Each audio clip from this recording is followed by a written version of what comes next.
Welcome back to the Healing Business Revolution. Today I want to talk about visibility because it's one of the things I hear people struggle with most. And sometimes I think we might be asking the wrong questions. So many people believe visibility means becoming louder, more content, more posts, more reels, more energy, more pushing, more showing up. And honestly, when we think about it, that's not a surprising conclusion. If you imagine the old marketplaces where people selling their products were often literally standing on boxes shouting to get attention. Look over here, buy this, my product is better. And sometimes social media can feel a bit like that. Everyone trying to get our attention, everyone trying to convince us that their way is the way, their truth is the truth, their product is the solution. And if I'm honest, sometimes it just all feels a bit icky. So it's no wonder many healers, practitioners, and thoughtful business owners resist visibility. Because if visibility means become louder, I don't want that either. But what if visibility isn't about becoming louder? What if visibility is simply about becoming easier to find? What if visibility is about connection? Because when I speak to people about visibility, what they often tell me is, I need to get myself out there. And that sounds terrifying, like you were walking on a plank from a pirate ship, ready to jump to the sharks. And it's almost like they feel like they have to become someone else. Someone more outgoing, more confident, more energetic, more visible. But what if we reframe that? What if instead of getting yourself out there, you focus more on creating more connection? Connection with yourself, connection with your message, connection with the people you're here to help. That's a very different energy.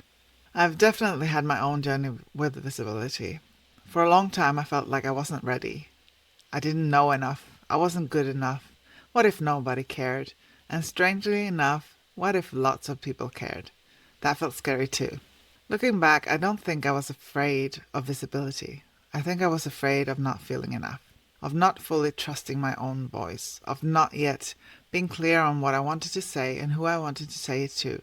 And I think that's true for many people. Visibility isn't usually the problem. It's what visibility brings up inside of us. And from a family and systemic constellation perspective, this can be really interesting. Sometimes what we experience isn't just about social media or visibility at all. Sometimes there can be deeper loyalties at play. Perhaps we learned that being seen wasn't safe. Perhaps standing out led to criticism. Perhaps we grew up in families where it felt safe to stay small, stay quiet, and not draw attention to ourselves. Sometimes visibility can unconsciously feel like we're leaving people behind, like we're becoming different from our family, our friends, or the people we grew up with. And often these dynamics are completely unconscious. We don't necessarily think, I'm afraid of success. Instead we think, I just haven't figured out Instagram yet. But sometimes the challenge isn't the platform. Sometimes the challenge is giving ourselves permission to take up space, to be seen, to have a voice, to allow our work to matter. I grew up singing. I loved performing. In fact, I often wish I lived inside a musical. Put me on stage to sing and I was completely fine, but ask me to speak in front of people, I would turn bright red. My classmate loved reminding me of that. And it's taken me years to move beyond that. And what I love now is that I don't feel like I need to speak to everyone. I get to talk about what matters to me, and the people who are interested will listen.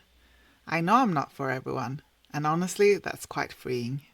I think visibility can be particularly challenging for healers, because many healers are on a journey of discovering who they are. They're evolving, their work is evolving, and sometimes they're moving in directions that the people around them don't understand, and that can feel vulnerable. There can be fears that people will judge them, that people will think they're strange, or crazy, or a scam, that they'll say the wrong things, or that nobody will care anyway. But when healers stay invisible, something else happens. Their work stays hidden too. The people who need them don't find them. The opportunities don't appear. The conversations don't happen. And often they remain stuck in a life they know they're ready to move beyond. One of the things I've been reflecting on lately is the difference between visibility and performance. I attended an online workshop recently that was incredibly polished. The lighting was perfect, the delivery was perfect, the script was perfect, almost too perfect. People in the comments started asking if it was AI, and I thought that was fascinating. Because it wasn't the quality people were questioning, it was the humanity. People want connection. They want to feel another human being. They want to feel seen. Visibility is not about perfection. It's about being human. And yes, we all play different roles. At home, at work, with friends, online, that's normal. But I think people can often feel when the version of you online is too far from who you really are. And that's where things start to feel performative. For me, genuine visibility feels much calmer, less exhausting, less like proving, less like convincing, more like sharing, more like connecting, more like having a conversation. One account I really love is That Glasgow Witch. She started creating content as a way of leaving something behind for her daughter, a kind of digital library of stories and wisdom. And today she has hundreds of thousands of followers. But what I love isn't the numbers, it's the energy. Her content is slow, intentional, warm and thoughtful. She's not trying to shout louder than everyone else. She's simply sharing what matters to her. And people have responded to that.